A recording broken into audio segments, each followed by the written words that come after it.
dia da 6ª edição do Congresso Nacional de Educação de Poços de Caldas. E antes de apresentar a nossa próxima atividade, que tem o oferecimento do Grupo Editorial Record, nós vamos aqui, com a ajuda da Helena, fazermos alguns sorteios de livros do Grupo Editorial Record. E o primeiro que nós vamos sortear é exatamente o livro da nossa próxima atividade, A Geração do Quarto, de Hugo Monteiro Ferreira. É esse livro aqui. A Helena vai fazer o sorteio. Vamos ver quem será o contemplado desse livro.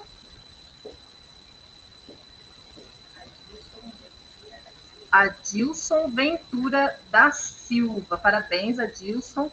A nossa coordenação entrará em contato com você. O próximo livro é A Arte Perdida de Educar.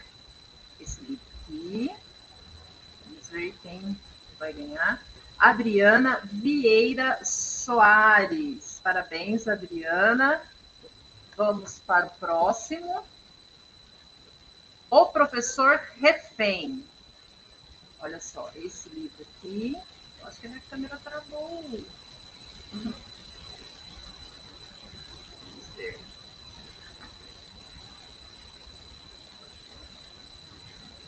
Davidson Cepene Gonçalves levou esse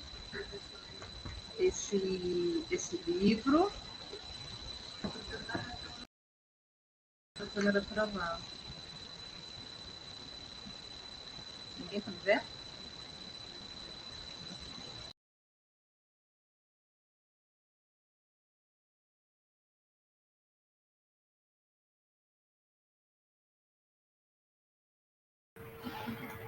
Olá, boa tarde a todos. A Keila está reiniciando, vamos continuar.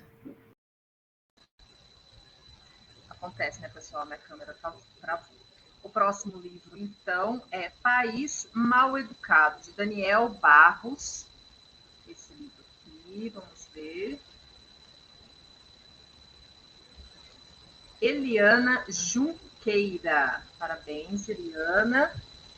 E o nosso próximo é um bloco de livros. São 4 livros do Paulo Freire. Olha que maravilha. 4 livros. Vamos ver quem vai levá-los para casa. Dolores Alves Carlos. Parabéns, Dolores. Parabéns a todos.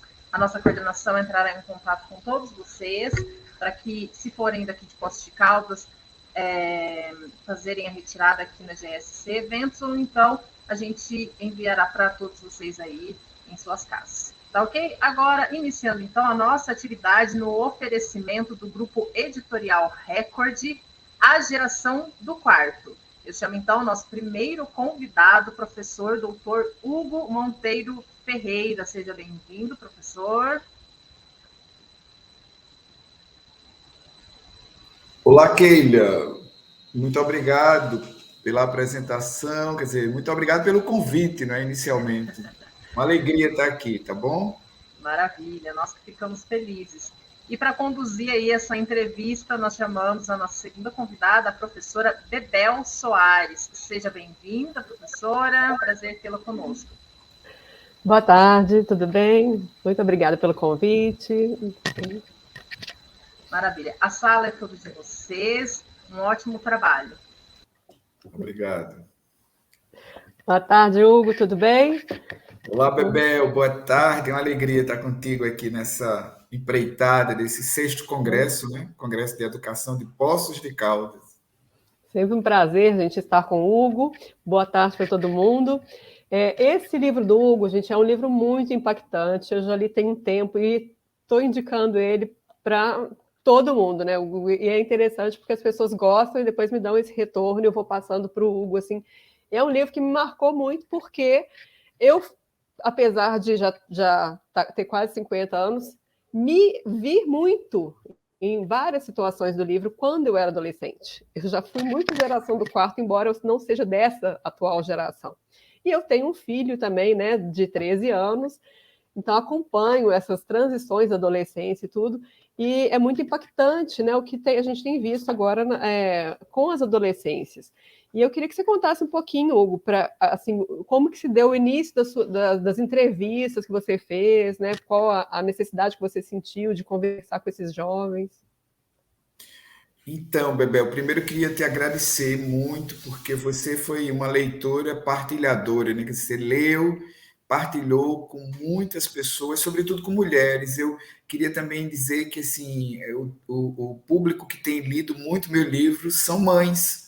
As mães que leem, as mães que me dão retorno. Eu raramente recebo retornos de pais, mas de mães, assim, é uma frequência muito grande, sempre retornos positivos, retornos que dizem assim, ó, valeu a pena ter lido o livro, parabéns pelo trabalho. E foram inicialmente, não é, as mães me procuraram. Você sabe que eu faço muitas palestras, faço muitas conferências, ministro cursos, workshops, e nesse meu trabalho, não é, que é um trabalho de comunicação, de falar com o público, os pais me procuravam de modo geral. Os pais, as mães me procuravam e perguntavam se eu tinha alguma orientação em torno da situação dos filhos que estavam no quarto, quer dizer, daquelas pessoinhas que estavam no quarto.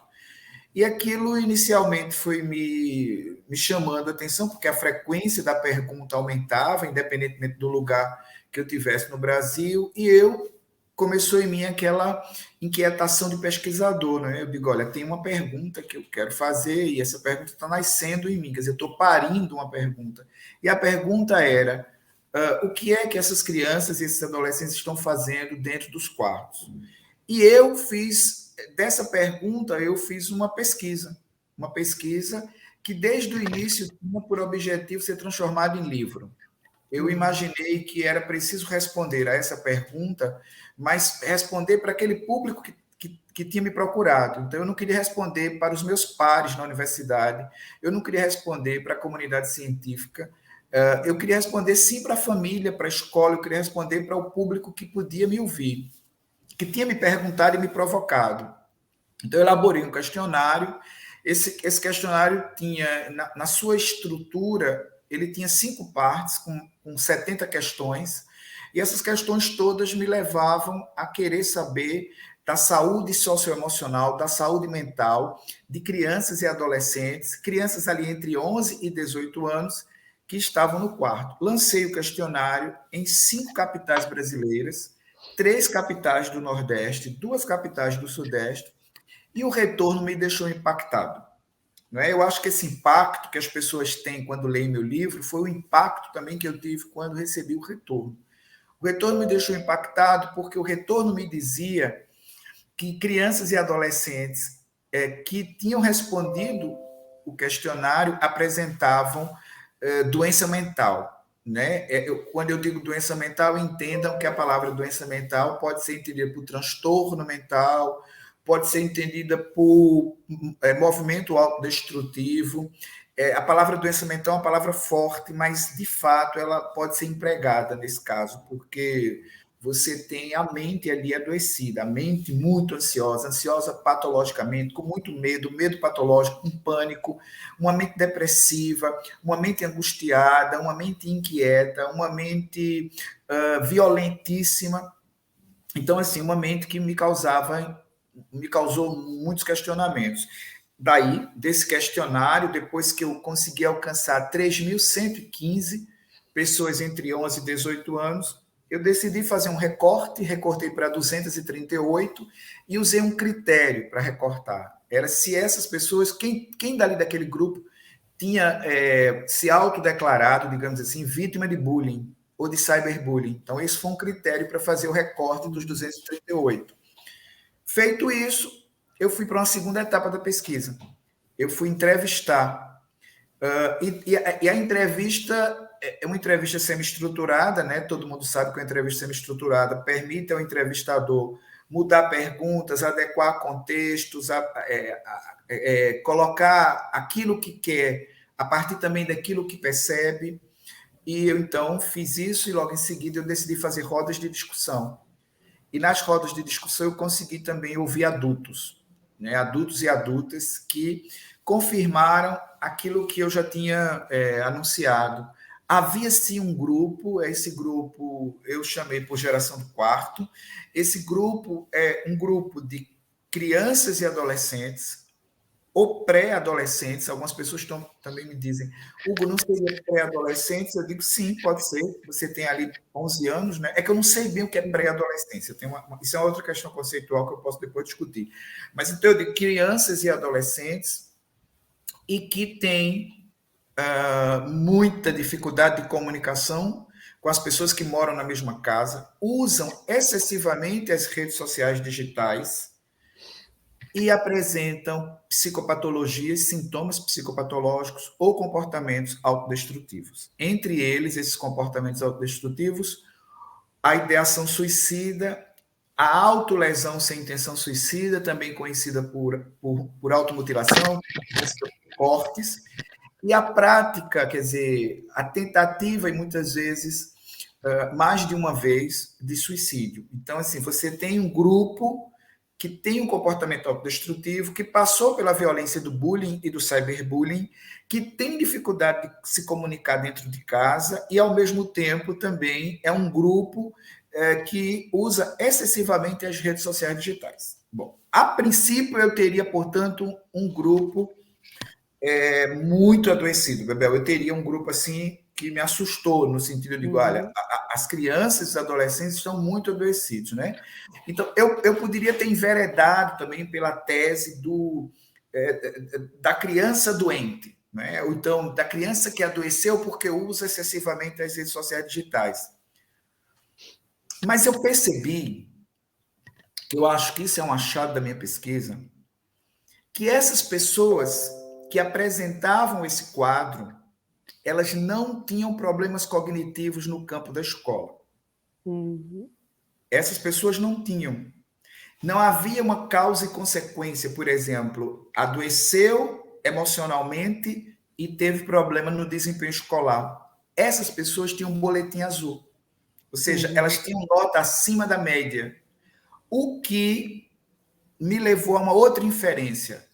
Os pais não percebiam o adoecimento porque o adoecimento não estava atrelado a desempenho frágil na escola. Então, essa foi uma outra questão que eu acho que a pesquisa trouxe à tona e que eu exploro no livro. A geração do quarto não tem problemas de desempenho escolar. Portanto, ela vai passar pelo ensino médio no Brasil e ela vai entrar na universidade. Ela vai chegar na universidade, não tenham dúvida disso. A geração do quarto também, que eu acho que é um outro achado da minha pesquisa, que é uma singularidade que eu não vejo muito as pesquisas nesse campo fazerem.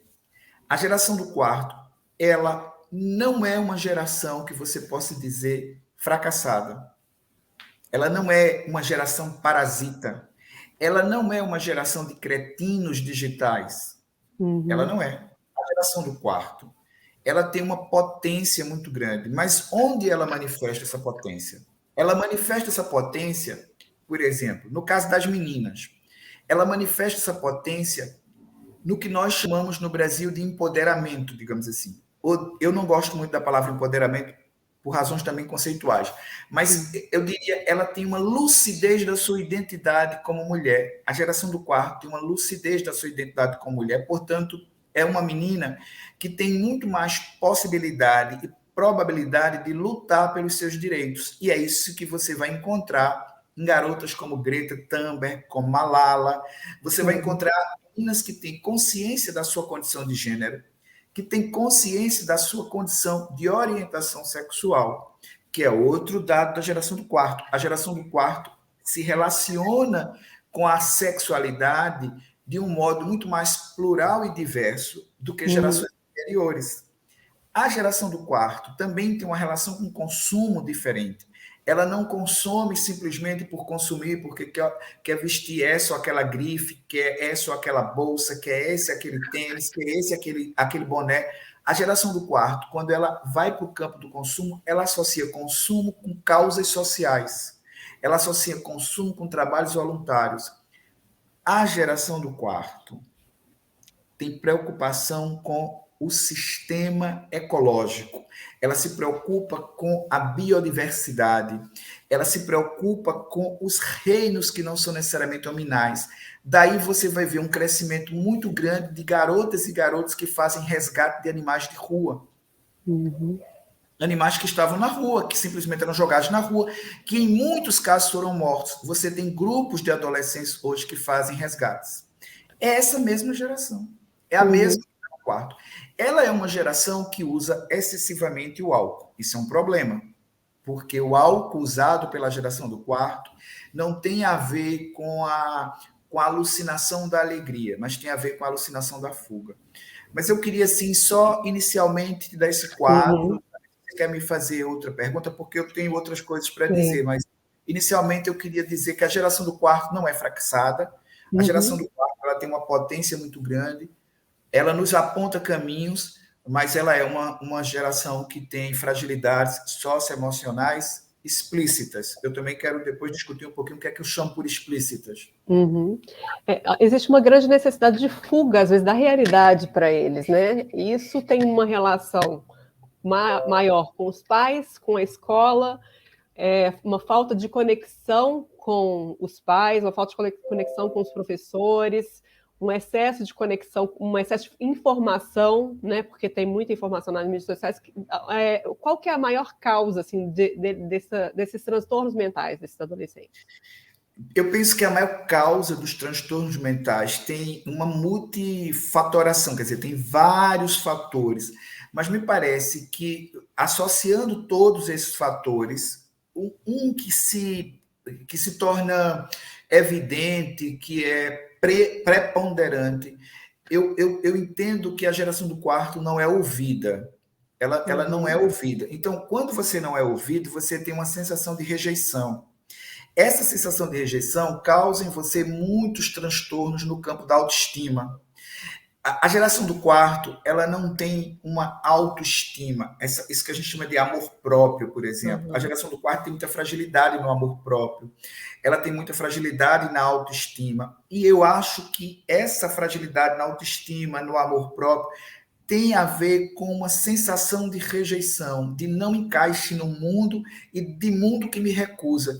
Então, o adoecimento está muito relacionado às questões identitárias, ou seja, a minha identidade, esse modo de eu ver a vida, esse modo de eu perceber a vida, esse modo de eu me relacionar com o real, não é compreendido, nem acolhido, nem aceito. Ele é rejeitado, ele é atacado, digamos assim. A gente tem uma dificuldade muito grande, né, sobretudo as gerações anteriores, de perceber, por exemplo, como a geração do quarto se relaciona afetivamente. A geração do quarto, ela se relaciona afetivamente como um beija-flor.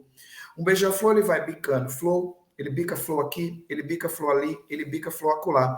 Mas um beija-flor nunca bica a mesma flor todo sempre. E ele não bica muito, ele bica e pula, bica e pula. O que é isso? A geração do quarto ama e pula. Ela ama pulando, como um canguruzinho. Ela ama aqui, ela ama ali, ela ama acolá. Ela não cria vínculos. Ela tem muito medo de se arriscar nos vínculos. E essa dificuldade de não criar vínculos é um problema que a gente ainda não conseguiu resolver, mas eu acho que não conseguiu resolver porque não senta na mesa para conversar sobre o que é isso. O que é que significa criar vínculo? Que conceito é esse que a gente criou de vinculação para sempre? Sabe aquela história do forever, não é? Aquela coisa de e para sempre seja feliz, não cabe na geração do quarto. Então, é uma geração que é criada e que se cria com um ambiente virtual muito diferente do ambiente virtual que nós tínhamos. Quer dizer, nós não tínhamos a possibilidade de usar tantas comunicações e tantos jeitos de comunicação, nós não tínhamos tanta proximidade com quem admirávamos, nós não tínhamos tanta proximidade com o nosso ídolo, com aquele grupo de música que a gente gostava, com o artista que a gente gostava. A geração do quarto tem muito isso. Então, assim, ela se sente inadequada. E essa sensação de inadequação é complicada. Por quê? Porque a família quer adequação. A escola quer adequação, a sociedade quer adequação, e a geração do quarto ela é, por natureza, inadequada, ela é inadequada. Aí, o que acontece? Ela não é mais doente do que a nossa geração foi. É outra questão importante. Se você pegar os dados em números estatísticos, se você pegar, por exemplo, o livro da Daniela Arbex, que fala sobre o Holocausto de Barbacena, você vai ver que no Brasil nós já matamos muito sob a alegação de que as pessoas tinham problemas psiquiátricos. Se pegar a história da humanidade, sobretudo no Ocidente, pegar, por exemplo, o papel das mulheres, você vê que muitas mulheres foram consideradas inadequadas porque eram tidas como loucas. Uhum. A loucura, ela é muito usada para oprimir. Quer dizer, a ideia de loucura, você ser louco, é uma forma de colocar você fora do circuito. Então, o que acontece? A geração do quarto, ela não mascara as dores como nós mascaramos, porque nós tivemos muito medo de assumirmos a loucura. A geração do quarto não tem medo de assumir a loucura. Ela usa a loucura como uma forma de enfrentamento. Só que a loucura como uma forma de enfrentamento, ela é muito imperativa, porque ela é completamente desregulada. A loucura é do campo da desrazão. Eu não tenho que deixar de expressar minhas emoções, meus sentimentos, eu não tenho que deixar de expressar minhas fragilidades, eu não tenho que deixar de fazer nada disso. Mas eu não posso fazer isso sofrendo. E o que tem acontecido é que a geração do quarto tem feito isso sofrendo. Então, eu posso me tatuar todo. Mas se eu me tatuo todo pela ótica do sofrimento, é um jeito de me comunicar com o corpo. Então, a geração do quarto, ela está adoecida porque as pessoas rejeitam identidades que não são padrão. A escola rejeita identidade que não é padrão. A escola pressiona excessivamente adolescentes. Crianças e adolescentes são muito pressionados na escola. Querem que sigam o ritmo. O plano de educação, quando eu digo plano de educação, não o Plano Nacional de Educação, mas o planejamento de produzir uma identidade humana num sistema como esse nosso é muito difícil para quem não se adequa. Então, eu diria que o que tem provocado muito adoecimento é exatamente esse caminho que a gente escolheu para educar crianças e adolescentes, que não é um caminho pautado no cuidado, não é um caminho pautado no respeito à alteridade, não é um caminho genuíno, não tem sinceridade de modo geral. E a gente fica perplexo, perplexa, perdido, perdida, atônito, atônita, porque a gente também foi educado sob uma ótica muito silenciadora. Então, eu acho que não ouvir é um dos primeiros movimentos para você adoecer alguém. Quer dizer, não ouvir significa praticamente silenciar o outro. E a gente encontrou várias formas de silenciamento. Por meio das escolas, por meio das igrejas, por meio das famílias, por meio dos organismos sociais como um todo. E, nesse sentido, as mulheres foram as mais afetadas. Não tenha dúvida disso. Então, você vai ver que as meninas se cortam mais que os meninos. As meninas tentam mais suicídio do que os meninos. A opressão contra as mulheres, por exemplo, a comunidade LGBTQIA+, tenta muito mais suicídio do que a comunidade hétero. Os dados mostram que as pessoas são mais vítimas de bullying porque são gordas do que as pessoas são vítimas de bullying porque são magras. Há sempre um traço identitário não respeitado que leva você para o campo da rejeição. E é no mundo da rejeição, você destrói uma das coisas mais importantes na educação das emoções, no campo emocional, que é o gostar de si próprio, ou seja, a autoestima. Aí você põe a pessoa para baixo. Então, a geração do quarto ela é forjada e gerada nesse esquema constante que a gente tem de desrespeitar as identidades. E aí, Bebel, depois que a pessoa adoece, aí é outra coisa. Depois que eu estou com depressão, é outra coisa. Né? Depois que eu tentei suicídio, é outra história. Mas houve antes de eu ter depressão, antes de eu ter síndrome do pânico, antes de eu ter TOC, antes de eu ter TAG, houve antes. E o que foi feito no antes? O que é que se disse do antes? Depois que eu adoeço, aí a coisa muda de figura, porque você deixa de ser terapêutico só para ser psicoterapêutico. Quer dizer, você ali já muda de figura. A história ali já não é prevenir e promover.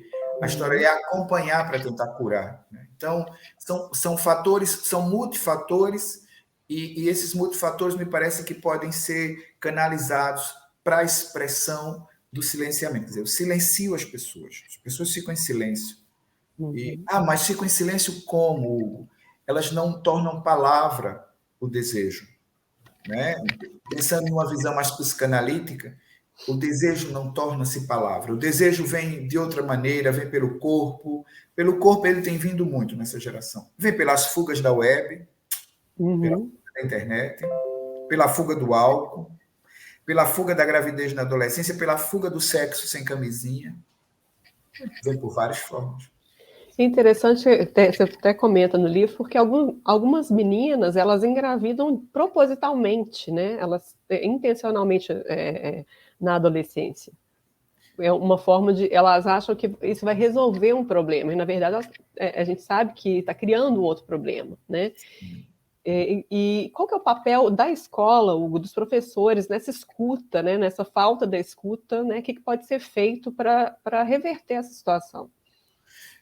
Eu acho que uma coisa que precisa ser feita é formar professores continuamente para que o professor fique antenado e compreenda a dinâmica da transformação social. Quer dizer, ele fez aquele curso de licenciatura, às vezes fez o curso de licenciatura na década de 80, na década de 70, e ele está lá em sala de aula achando que aquilo que acontecia em 80, quando ele era adolescente, acontece também nos anos 2020, que não é a mesma coisa. Então, ele precisa estar sendo formado continuamente.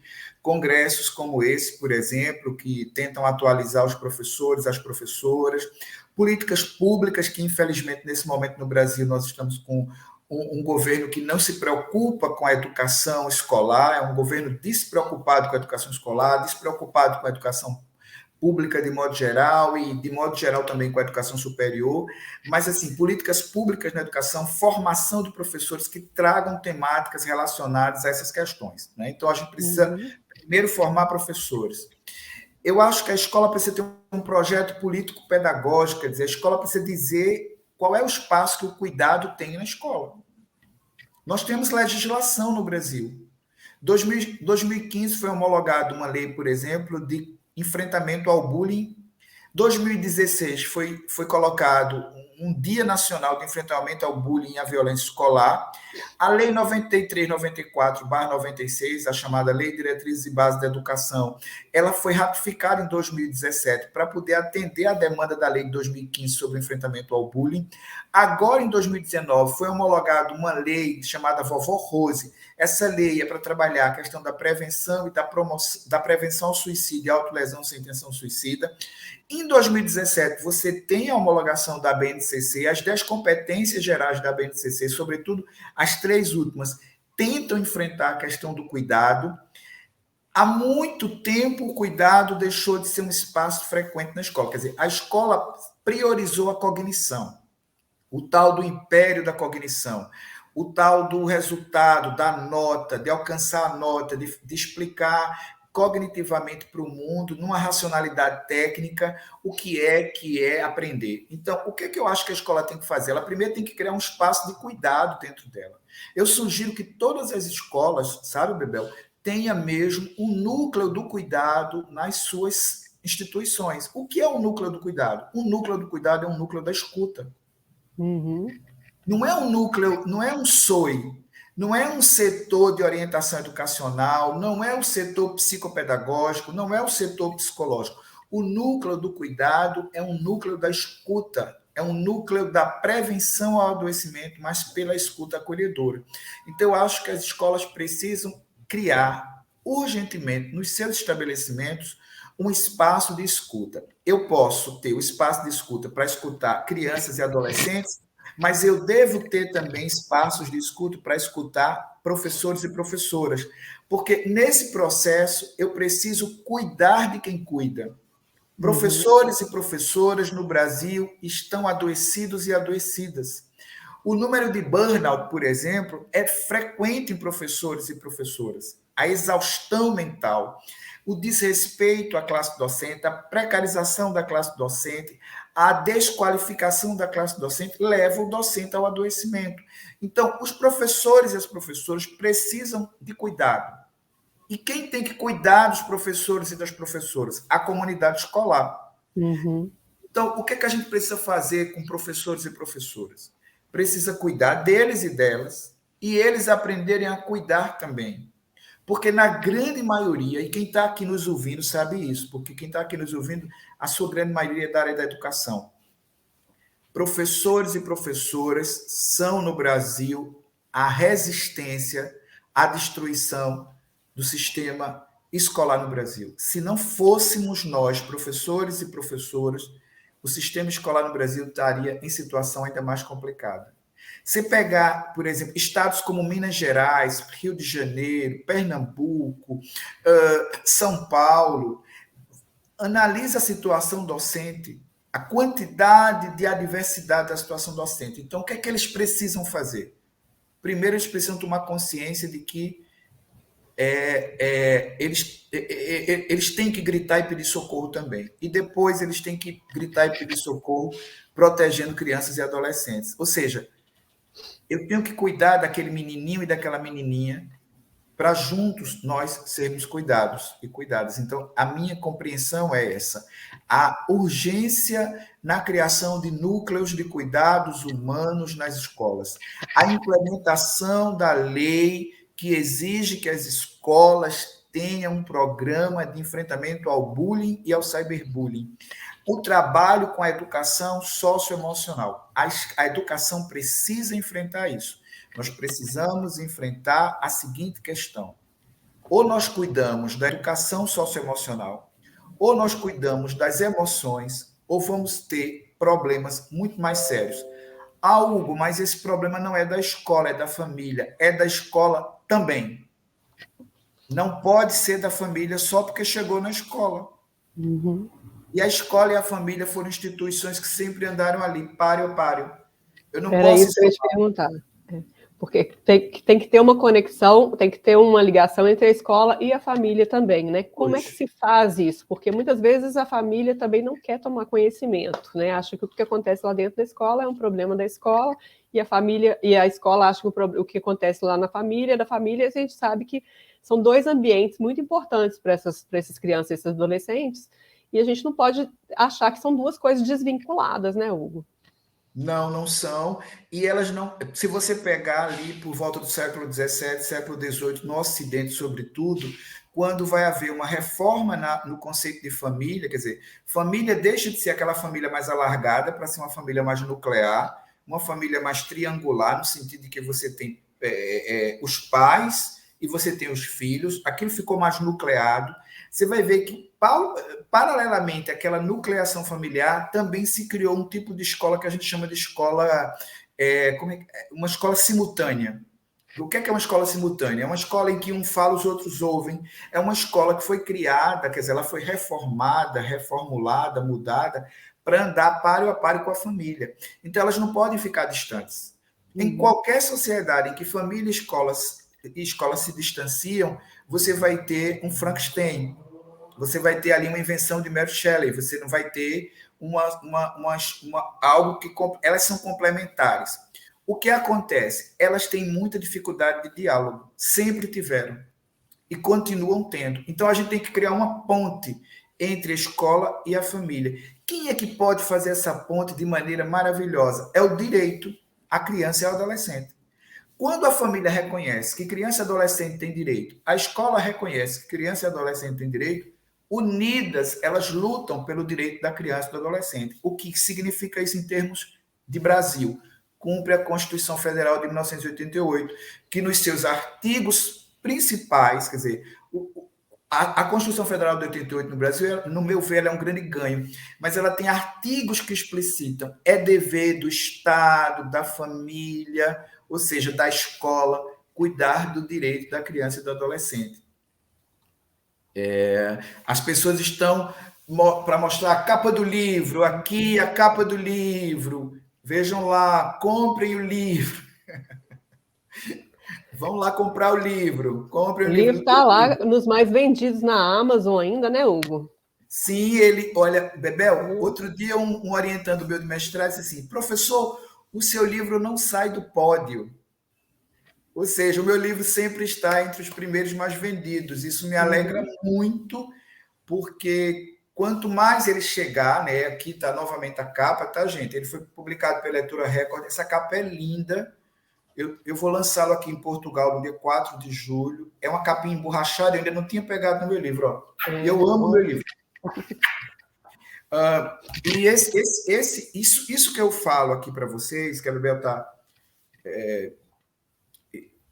me perguntando, está lá no livro, tá? Então vocês podem comprar o livro, vocês vão encontrar.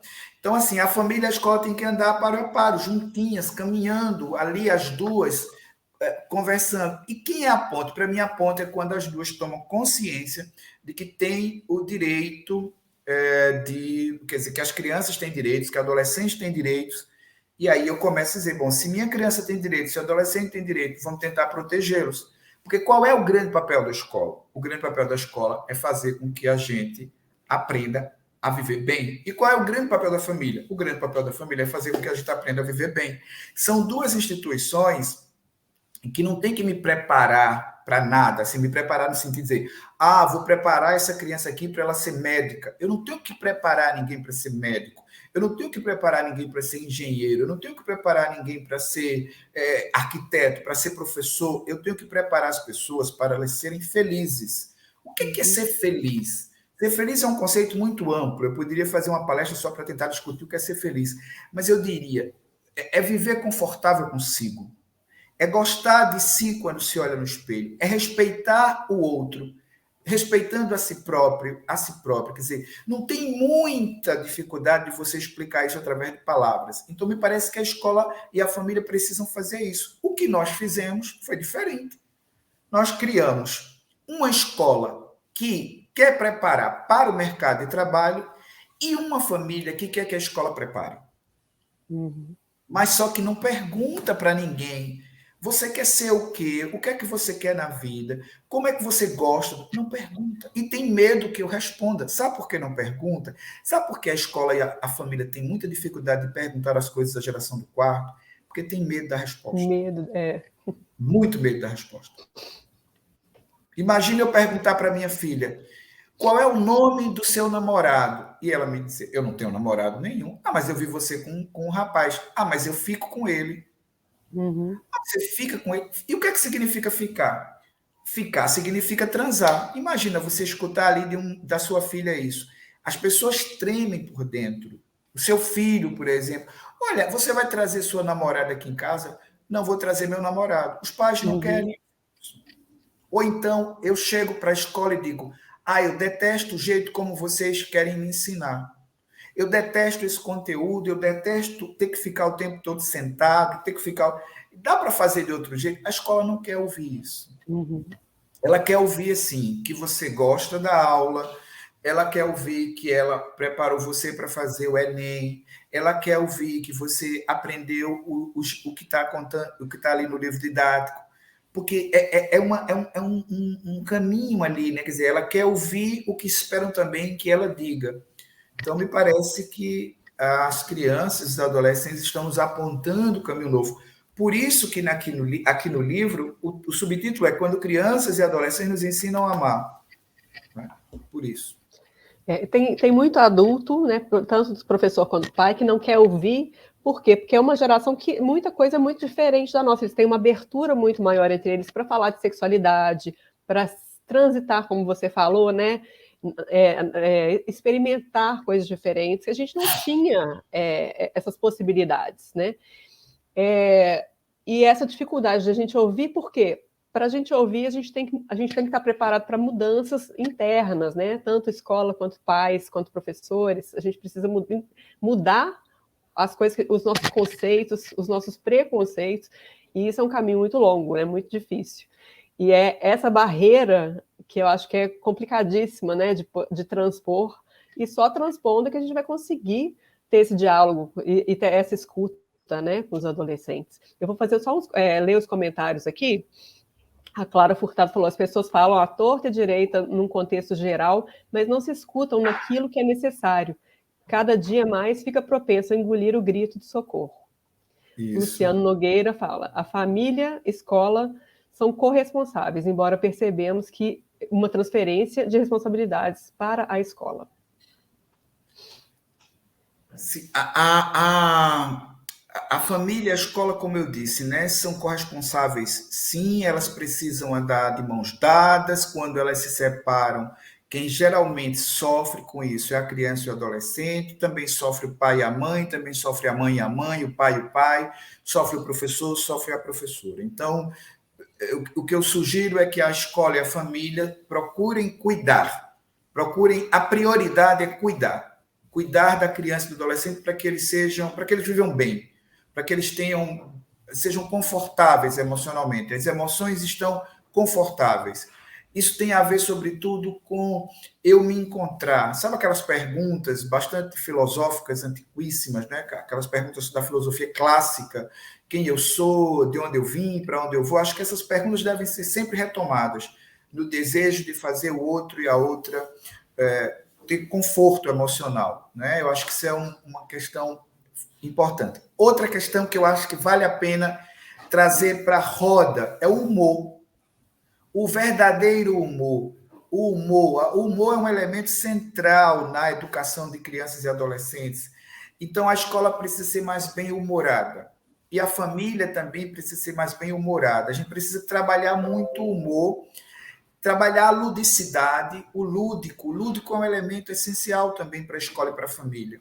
A sisudez, a rigidez, né? E esses elementos não nos ajudarão a ajudar a geração do quarto. Então, eu preciso de uma escola mais bem-humorada, de uma escola lúdica, de uma escola rigorosa, mas não rígida, que tem uma diferença entre rigor e rigidez, de uma escola cuidadosa. O que é uma escola cuidadosa? É uma escola onde não vai haver bullying, não vai haver cyberbullying, onde vai haver respeito, uma escola compassiva, empática, uma escola que trabalha a amorosidade. O que é a amorosidade? A amorosidade é eu trabalhar o respeito à alteridade, a compreensão da diferença. Uma escola dialógica. O que é uma escola dialógica? É uma escola que escuta e que não usa a violência como estratégia de comunicação. Ou seja, é uma escola que usa a comunicação sem a violência. Ela tenta não deixar que a violência impere. A violência passa a ser um elemento para ser combatido, enfrentado, e não para fazer manutenção. Então, a escola precisa ser cuidadosa e o cuidado dela está no dia a dia. Né? Ela precisa se dar conta, a escola, para ajudar a família e vice-versa, de que ela está num terreno minado, ou eu diria, numa areia movediça, ou eu diria, como eu anuncio no meu próximo livro que quer dizer, eu tenho vários livros que são próximos, mas tem um que não sai da minha cabeça que se chama Agora o meu chão são as nuvens.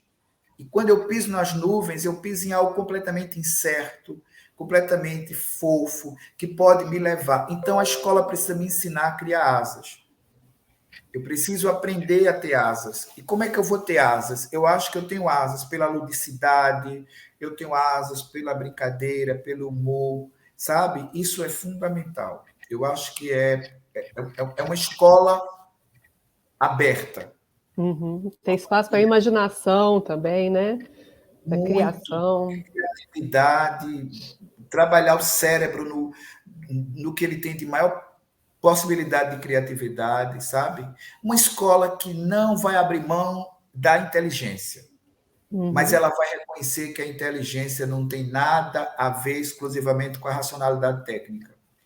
Eu acho que esse é um campo central. A escola não vai abrir mão da inteligência. Pelo contrário, você vai compreender que existe uma pluralidade de inteligência. As pessoas são inteligentes das mais diversas maneiras, as crianças são inteligentes das mais diversas maneiras, e os adolescentes também. Eu não tenho que ser mais inteligente porque eu tiro nota mais alta em matemática. Eu posso ser mais inteligente porque eu sei dançar.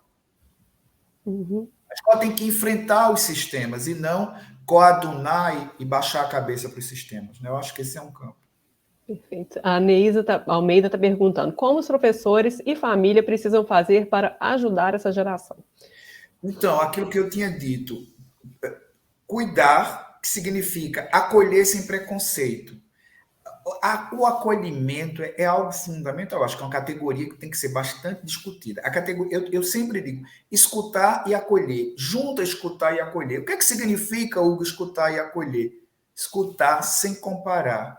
As pessoas se comparam muito, e você compara muito o seu filho com o seu sobrinho, o seu aluno com outro aluno. Essa comparação é terrível para quem é comparado. Então, primeiro ponto, escutar sem comparar. Escutar sem condenar, que é outra coisa que a gente parece que tem muita dificuldade. Como nós temos parâmetros, paradigmas, critérios de condenação, quer dizer, você diz assim, eu escuto fulano, eu escuto cicrano, eu escuto beltrano, mas você já faz as sentenciações, você já é juiz e já é juíza. Então você já dá a sentença. Fulano tem tantos anos de cadeia, fulano foi libertado, você já sentencia, a sua posição de julgamento é muito forte. Então, ouvir sem julgar, ouvir sem querer aconselhar. Sabe que conselho não tem aquele adágio popular, se o conselho fosse bom, dava de graça? Uhum. O conselho, ele não é bom. O que é bom? É bom você saber que você pode cair ali no chão e que seu pai e sua mãe vão correr para segurar você, para levantar você. Ah, mas se você sabe que vai cair e por cima da queda você vai levar crítica, você vai esconder. Então, como é que eu quero ajudar meu filho e minha filha? Elogia teu filho e tua filha. A gente tem uma dificuldade de elogiar muito grande. Mas não é elogiar para se livrar dele, nem se livrar dela, nem elogiar para fazer de conta. É elogiar tentando ouvi-lo, entrar no universo dele. As pessoas me perguntam, Hugo, como é que eu faço para tirar meu filho do quarto, da minha filha do quarto? Eu respondo, entra um pouco no quarto.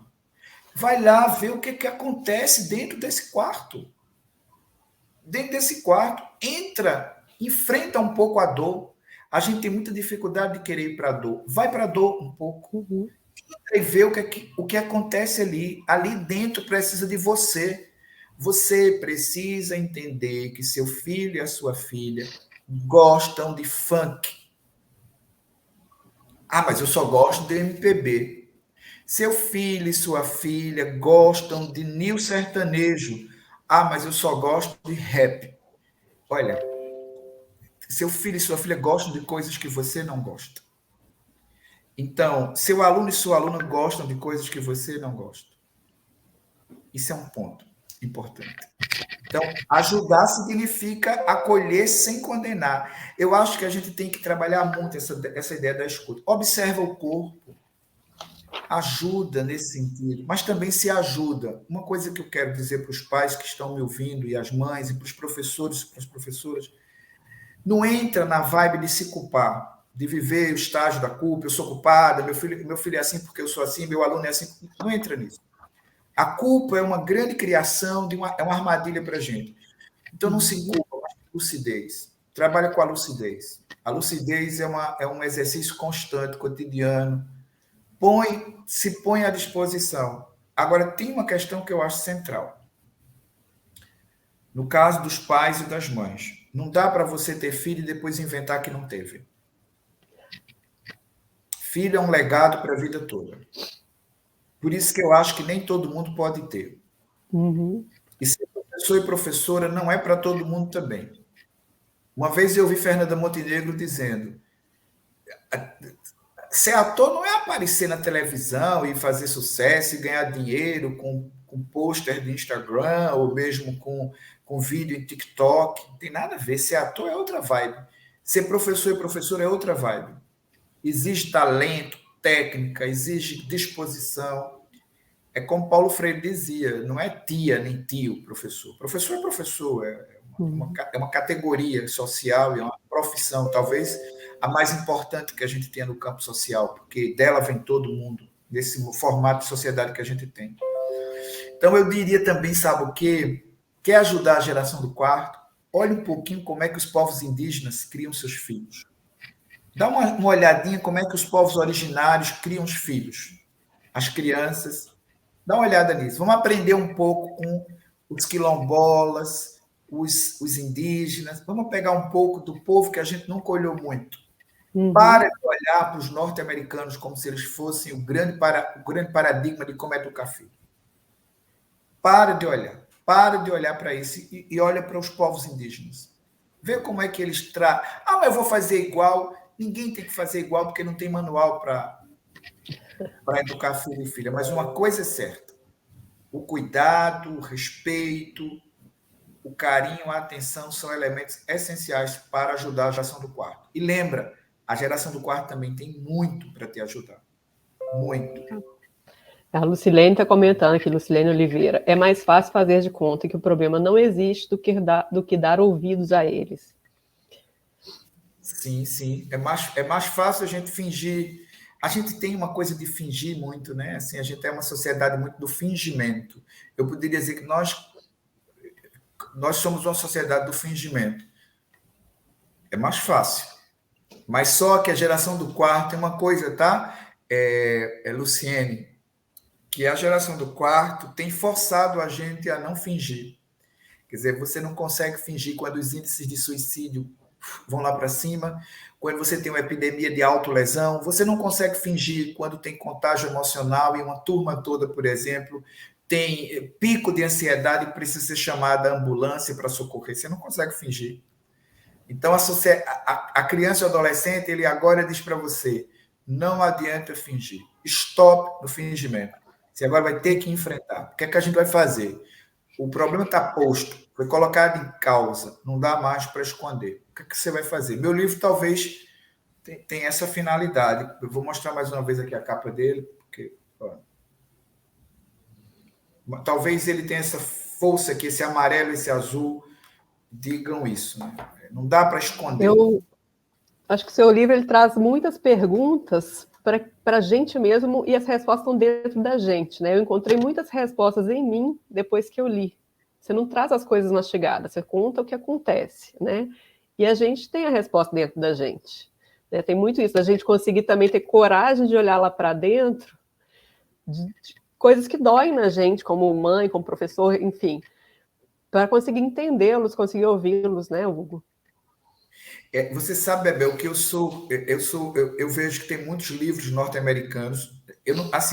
Meu livro, se, por exemplo, uma editora norte-americana se interessar, quiser traduzir para o inglês, tudo, eu sou facinho para isso. Quero mesmo que meu livro seja traduzido para o inglês, para o mandarim, enfim. Não estou dizendo que não, mas eu vejo que os livros norte-americanos, de modo geral, eles têm muita ideia do how to do, how to make, quer dizer, como fazer, né? Então, eu ponho outra questão, eu ponho mesmo a pergunta, o que é? Uhum. Eu ponho como é? De que maneira? Mas eu ponho mais a pergunta para que você comece a fazer uma reflexão, e aí por isso que você diz isso para mim, né? O livro tem uma linguagem de ensaio, e propositalmente eu mesclo teoria com depoimento, com dados estatísticos, eu vou fazendo isso para quê? Para criar uma inquietação. A ideia é inquietar, né? Portanto, o meu livro tem uma dimensão da filosofia existencialista com a psicologia humanista, digamos assim, né? Embora eu tenha referência psicanalítica dentro do livro, mas eu diria que o meu livro é, portanto, uma pergunta, né? A pergunta não é how to do, ou seja, eu não estou dizendo como fazer, mas eu estou dizendo o que fazer. O que fazer? É isso que eu estou tentando. Vamos em conjunto, mas só vamos em conjunto construir algo se nós ouvirmos as crianças e adolescentes. A Silvana Jacinto está falando aqui, essa nova geração traz um novo desafio nas relações humanas, sociais e culturais para a educação em seu sentido mais amplo. Sim, essa nova geração põe em causa o projeto de educação neoliberal. Essa geração ela não aceita o projeto de educação neoliberal. Qual é o projeto de educação neoliberal? O projeto de educação neoliberal é o projeto que diz assim, vamos colonizar Marte. Por que os terráqueos querem colonizar Marte? No lugar de eu dizer vamos colonizar Marte, eu poderia dizer vamos ajudar o continente africano. Vamos ajudar os refugiados e as refugiadas. Vamos tentar impedir que a fome se alastre no mundo. Vamos trabalhar para que a gente tenha os direitos humanos respeitados. Vamos tentar diminuir a miséria, a fome, a dor, os elementos que geram a marginalidade. Então, vamos tentar fazer isso. Vamos parar de estabelecer o certo e o errado, do tal do binarismo. Então, a gente precisa... A geração do quarto, ela tem dito para a gente o tempo todo, existe um outro jeito de amar, e não é esse jeito que eu vi, que eles viram, que nós vemos no cotidiano dessas estruturas que foram montadas e que não funcionaram.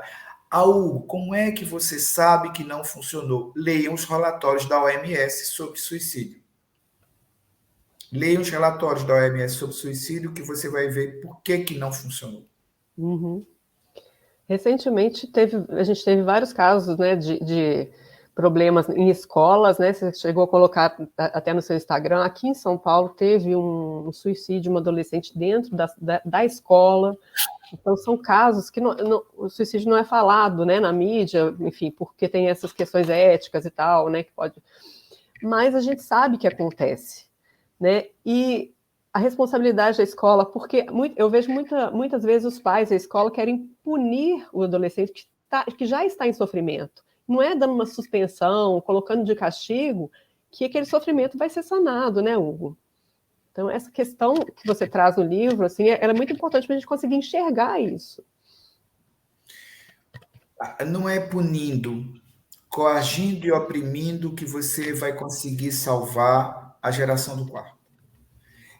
A geração do quarto, ela não precisa de punição, que ela já se autopune demais. Ela já se corta. Ela já pensa em se matar, mas ela também pensa em matar. Eu queria, nesses últimos minutos que a gente tem aqui, chamar a atenção para a relação entre a geração do quarto e as grandes tragédias que aconteceram desde Columbine até essa última no Texas. Todos esses meninos que entraram nas escolas para assassinar, eles já viviam dentro dos quartos. Há uma relação direta entre o isolamento psíquico, o refúgio adoecido e a tentativa de vingança. Eles são como os coringas. Eu digo que nós estamos fazendo uma sociedade que, contrariamente à ideia de cretinos digitais, eu digo que nós estamos construindo uma sociedade de underground digital, ou seja, de submundo digital. E quem é que está no underground digital, no submundo digital? São os nossos filhos, as nossas filhas, os nossos alunos e as nossas alunas, e a gente não sabe. Então, a geração do quarto, ela não só se mata, ela também prepara a arquitetura de matar. E ela mata meio que no espetáculo. Ela não mata, ela mata muitas vezes colocando uma câmera e filmando a hora em que vai matar. Ela precisa de aplausos e de likes. Então, e ela mata e morre, né? Só, sabe, Bebel, de meu filho doente em casa, minha filha doente em casa, que eu tenho que levar para um consultório psicológico ou um consultório psiquiátrico. Não se trata só disso. Se trata de um modelo social que a gente tem que ter muito cuidado. Porque esses meninos e essas meninas serão e são já os eleitores e as eleitoras, eles quem escolherão, eles dirigirão as empresas, eles irão para o Ministério Público, para o sistema judiciário, eles irão para as polícias, eles formarão as famílias. Essa é uma preocupação que eu acho que a nossa geração precisa ter, para a gente cuidar. Então, eu acho que no lugar de punir um garoto que tem demonstrado, você tem que perceber assim, o que é que a gente faz para cuidar. Cuidar não é passar pano, nem passar a mão por cima. Cuidar é estar atento, atenta, ouvir, prestar atenção. Cuidar é estar ali junto e junta. Então, assim, cuidar é mesmo ficar junto. Bom, a gente tem que ir encerrando, né? Eu queria ver as considerações finais, não tem mais comentários aqui. Essa questão que eu acho que é a mais importante, que você falou agora, né, desse cuidado, dessa questão corpo e mente, né, deles estarem bem consigo mesmos e a gente conseguir ouvir, e quando a gente escuta, e como você falou, não é para julgar e não é para dar conselho, De repente, a gente faz como você fez no livro. Eles vêm contar uma coisa para a gente e a gente devolve com uma outra pergunta. Porque a resposta eles vão achar dentro deles, não no nosso julgamento, no nosso preconceito, né, Hugo? Então, eu queria que a gente finalizasse com isso. Como a gente vai abrir nossa mente para ouvir esses adolescentes. Sim, eu acho que quando a gente... Sabe como é que a gente vai abrir nossa mente para ouvir os adolescentes? Quando a gente perceber que fechou a mente. Então, assim, primeira coisa é ter consciência de que nossa mente fechou. Você já foi para ali, para perto do adolescente, sabendo tudo que vai dizer a ele. Então, o primeiro ponto é cheguei perto do adolescente e perceber que eu quero, em conjunto, construir uma conversa. Uma conversa se constrói, né? É uma coisa assim, eu não tenho todas as certezas e seguranças, eu queria te ouvir e quero também que você me escute. Eu quero hoje aqui fazer um aquilombamento com você, quer dizer, eu quero me tornar com você quilombola, aquilombar-me com você. Eu acho que a nossa sociedade precisa muito, muito, muito perceber isso. E ter a ideia de que você, pai e mãe, são muito importantes para os seus filhos e as suas filhas. Você, professor, professora, são muito importantes para os seus alunos e seus alunos. Você é uma pessoa muito importante. Eu queria dizer para as minhas colegas, mães, né? Quer dizer, eu não sou mãe, eu sou pai. Mas, assim, dizer para as mães quanto eu respeito as mães, como as mães são valiosas, como as mães são maravilhosas, como as mães são potentes também, né? Embora muito sofridas, embora muito vítimas de violência também na sociedade misógina, machista, mas como as mulheres são potentes. Então, dizer que as mulheres são minhas aliadas para que a gente consiga refletir sobre a geração do quarto.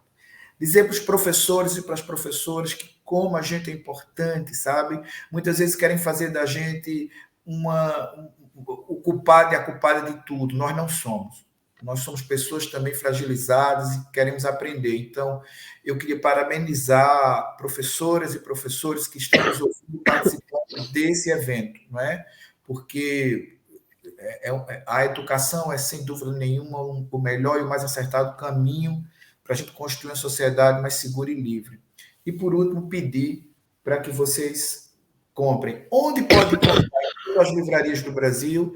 E, se quiser, também sites de venda na Amazon. Você vai lá, compra o livro na Amazon, o preço me parece que é bom, o frete é grátis. E, se quiser saber, eu sou mesmo garoto propaganda do que eu faço. Pronto, é isso. Beijo, obrigado. Bom, obrigado, Bebel. Obrigada a você, Hugo. Eu sou garota propaganda do Hugo também, viu, gente? Hã? Eu sou garota propaganda sua e do seu livro também. E, gente, sigam também o Hugo no Instagram, né? Hugo Monteiro Ferreira. Sim, porque tem muita coisa, tem muito conteúdo muito interessante que ele vem colocando lá, né? A gente fez live também, né, Hugo? Então, assim, que complementa bastante, assim, o que você já fala no livro, o que você já traz, né? E as pessoas conseguem conversar com você, interagir ali no seu canal. No Instagram. Né? Eu adoro usar esse tipo de recurso e o meu Instagram é @hmonteiro-ferreira. Me sigam lá e eu converso mesmo. Quando me pergunta no direct, eu respondo. E olha que o povo me pergunta coisa. É engraçado isso, né?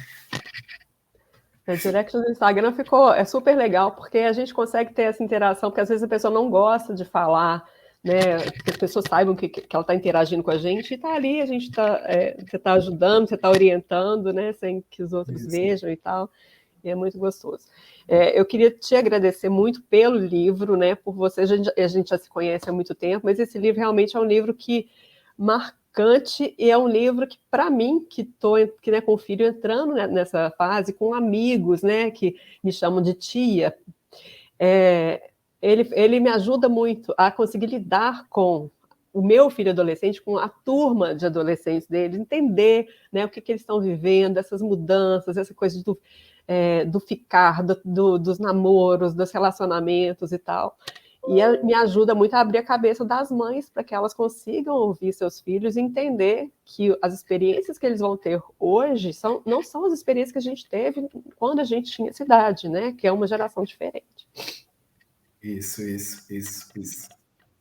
mesmo. Maravilha, pessoal. Quero agradecer aí a participação do professor Hugo, da professora Bebel, e eu gostaria de ler alguns comentários que nós temos aqui no chat da nossa plataforma de transmissão. A Clara Furtado, ela diz, obrigada por essas palavras, enquanto mãe de adolescente foi extremamente valioso. A Sandra Azevedo, ela diz, parabéns à organização por essa conversa extremamente necessária, parabéns pela abordagem, a Luciane Ferreira. E a Ilza Carvalho, para refletirmos e mudarmos nossa postura enquanto educadores. Obrigada. Então é isso, professores. Muito obrigada pela participação de vocês. Gostaria de fazer um agradecimento também ao Grupo Editorial Record, que nos presenteou aí com a participação de vocês. Ok. Eu que agradeço. Muito obrigada. Eu também agradeço. Maravilha. E nós estaremos de volta às 15 horas com uma atividade no oferecimento do IF Sul de Minas, campus Muzambinho, a interiorização da educação no Brasil. Logo mais às 15 horas. Até lá.